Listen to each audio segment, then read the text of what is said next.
Good evening. Today, our fellow citizens, our way of life, our very freedom came under attack in a series of deliberate and deadly terrorist acts.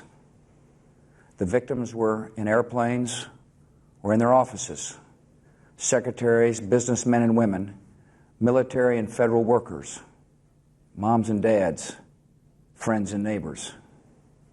Thousands of lives were suddenly ended by evil, despicable acts of terror. The pictures of airplanes flying into buildings, fires burning, huge structures collapsing, have filled us with disbelief, terrible sadness, and a quiet, unyielding anger. These acts of mass murder were intended to frighten our nation into chaos and retreat. But they have failed. Our country is strong. A great people has been moved to defend a great nation. Terrorist attacks can shake the foundations of our biggest buildings, but they cannot touch the foundation of America. These acts shattered steel, but they cannot dent the steel of American resolve. America was targeted for attack because we're the brightest beacon for freedom and opportunity in the world, and no one will keep that light from shining. Today, our nation saw evil, the very worst of human nature, and we responded with the best of America, with the daring of our rescue workers, with the caring for strangers and neighbors who came to give blood and help in any way they could. Immediately following the first attack, I implemented our government's emergency response plans.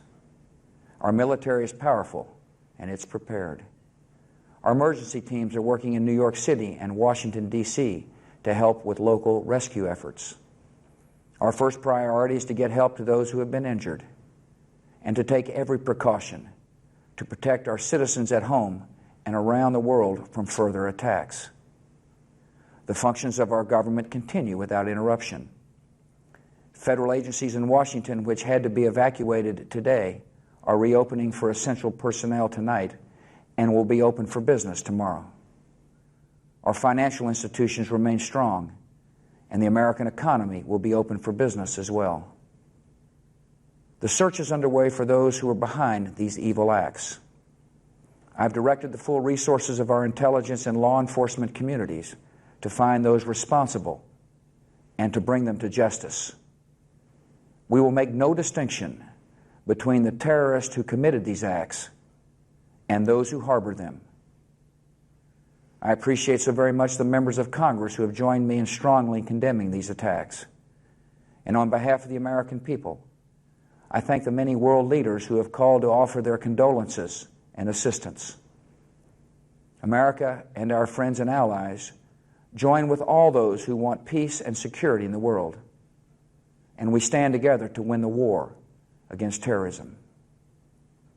Tonight, I ask for your prayers for all those who grieve, for the children whose worlds have been shattered, for all whose sense of safety and security has been threatened. And I pray they will be comforted by a power greater than any of us, spoken through the ages in Psalm 23. Even though I walk through the valley of the shadow of death, I fear no evil, for you are with me. This is a day when all Americans from every walk of life unite in our resolve for justice and peace. America has stood down enemies before, and we will do so this time. None of us will ever forget this day, yet we go forward to defend freedom and all that is good and just in our world. Thank you. Good night, and God bless America.